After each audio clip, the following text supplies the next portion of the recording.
Well, another topic that has, for some reason, fascinated a lot of people lately, because we've received several emails and tweets about this. I'll read one of them. This was sent in on Twitter using the hashtag #CornyDriveThru from Jeff Tremblay. Hello, Jim. I am a Cult of Cornette member. My name is Jeff from Massachusetts. I've been watching some older NWA wrestling, and I ran across a tag team called the New Breed. I don't know too much about them. Their skill was okay in the ring.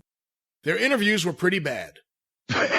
And like I said, I don't know why, but several people have sent in questions asking about the New Breed, your memories of working with the New Breed, what happened to the New Breed. So let's just open it up and talk about a deep dive on the New Breed. Oh, good God. Let's not go that deep. Let's stick in the kitty side of the pool. And we've done a couple of discussions on the New Breed, and I mentioned the story a few weeks ago, how Chris Champion knocked Big Bubba's hat off at ringside. That time at that spot show in Virginia, and Bubba got in and laid waste to him. But no, the New Breed were Chris Champion and Sean Royal, and they had been working in Florida. And when Crockett bought Florida, and of course Dusty had a soft spot for the Florida territory, and he looked at a lot of the guys on the roster, and he thought, well, these guys, I don't know if they were teaming down there or they were just on the cards down there, and he put them together. But they were young guys, but Champion was athletic, and he had that, at the time, what passed for karate gimmick, martial arts gimmick. It was more Karate Kid, the grasshopper stance, and then he'd do that kick and knock you the fuck out with it under your chin. And Sean Royal was a big kid, who was once again in his 20s, and was pretty good worker and good size. And so their gimmick, they had, oh God, who did the Beastie Boys? Fight for Your Right to Party. That was their fucking music, Rick right? Rubin. Yes, at the start, that was their music, I believe. And they were going to be the New Breed, the young, it's an updated 80s version of the Young Lions, right? But then they went further with it, and I think, and Chris Champion may have been in a time machine himself at this point, man, if you know what I'm saying. And they became the time travelers, the New Breed from the future. And that's when that infamous time they brought that battery-operated little 2 or 3 foot tall robot out on one of their promos. They were trying to do shtick. They were trying to do what they thought their gimmick was. But it worked in rehearsal. The thing was supposed to say something or walk around or play some recording or whatever, and it just fucking fizzled. And people have tweeted that and laughed at me because I'm conducting the interview.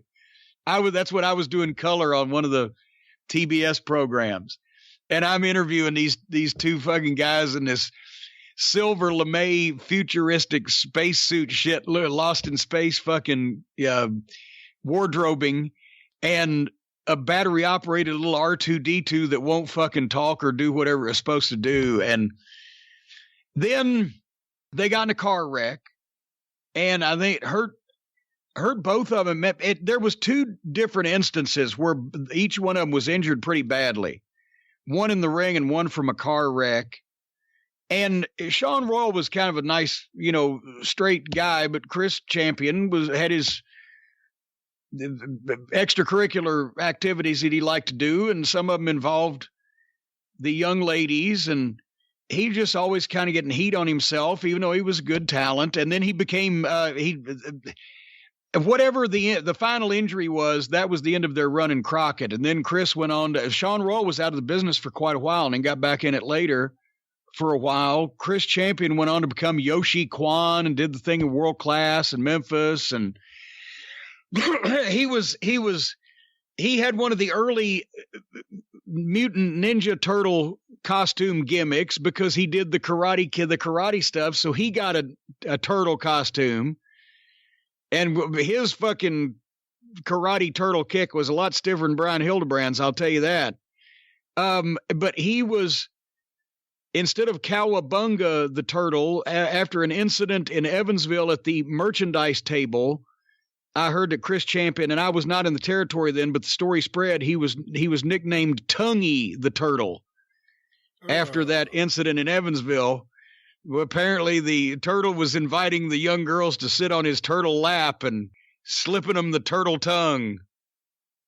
Jeez. So some of these things is why Chris Champion's gimmicks did not run long. I'm not accusing him of any crimes or anything. I have no knowledge of anything like that, but he was always doing things that got a little heat on him in various places.